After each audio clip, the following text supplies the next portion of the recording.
கல்வியா செல்வமா வீரமா அன்னையா தந்தையா தெய்வமா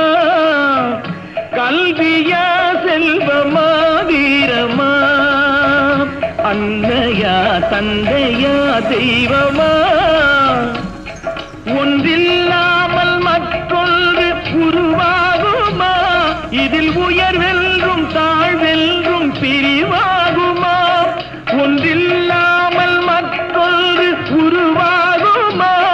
இதில் உயர்வென்றும் தாழ்வென்றும் பிரிவாகுமா கல்வியா செல்வமா வீரமா